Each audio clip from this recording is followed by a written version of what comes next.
Breaking news, Donald Trump has said that the supreme leader of Iran, Ali Khamenei, is dead. He has posted the following on Truth Social. Khamenei, one of the most evil people in history, is dead, says the president. This is not only justice for the people of Iran, but for all great Americans and those people from many countries throughout the world that have been killed or mutilated by Khamenei and his gang of bloodthirsty thugs. He was unable to avoid our intelligence and highly sophisticated tracking systems, and working closely with Israel, there was not a thing he or the other leaders that have been killed along with him could do. President Trump continues, this is the single greatest chance for the Iranian people to take back their country. We're hearing that many of their IRGC, military and other security and police forces no longer want to fight and are looking for immunity from us. As I said last night, now they can have immunity. Later, they only get death. Hopefully, the IRGC and police will peacefully merge with the Iranian patriots and work together as a unit to bring back the country to the greatness it deserves. It's a long post, but it's worth continuing. That process should soon be starting, in that not only the death of Khamenei, but the country has been, in only one day, very much destroyed and even obliterated. The president goes on. The heavy and pinpoint bombing, however, will continue uninterrupted throughout the week, or as long as necessary, to achieve our objective of peace throughout the Middle East and indeed the world. So President Trump saying on his Truth Social platform that the supreme leader, Ali Khamenei, is dead. The Israelis had been saying that. They reported it to the Reuters news agency a little earlier. It was denied by the Iranians and news agencies in Iran, saying that he was very much alive and commanding from the field.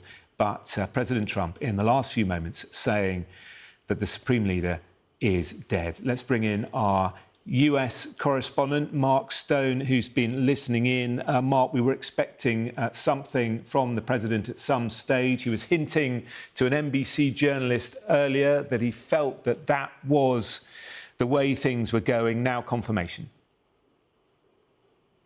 Yeah, what a remarkable, stunning turn of events, and over just such a short space of time. If people were wondering whether this might be a sort of small strike by the Americans, perhaps something to nudge negotiations on, well, this, if the day wasn't already clear, this is the confirmation that what the American president, with Israeli help, has done now is something altogether different. This is regime change. This is what the American president wants to do, and he has begun that process of regime change by taking out the supreme leader of Iran, Ali Khamenei, the supreme leader for 37 years, became the supreme leader of the Islamic Republic in 1989, the second person only to have held that position. He was the president of Iran before he became the supreme leader, and so he has been right at the top of the Islamic Republic for many, many years, president from 1981 to 1989, and then supreme leader from 1989 until his death today at the hands of the Americans and of the Israelis. We don't know. It is not clear how he died. It is not clear precisely where he died. And indeed, there is no public evidence at this stage that he is dead. But the claim by the American president in that lengthy post that you just read out on social media is that the supreme leader, one of the most evil people in history, so says the American president, is dead.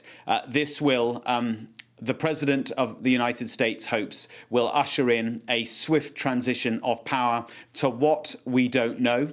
But he has said in his speech overnight that he is calling for the Iranian people to rise up now and themselves replace what he has now removed. Of course, there's a big difference, Jonathan, between regime change and regime collapse. Regime change is easier when you have a plan for the day after. It is not remotely clear that the Americans or the Israelis who have who have put in place the events of the last 12 hours. It's not remotely clear they have a plan for the day after. It feels to me to be a little bit on a wing and a prayer. And of course, if you don't get regime change, then you get regime collapse. And into that vacuum, all the protagonists are drawn.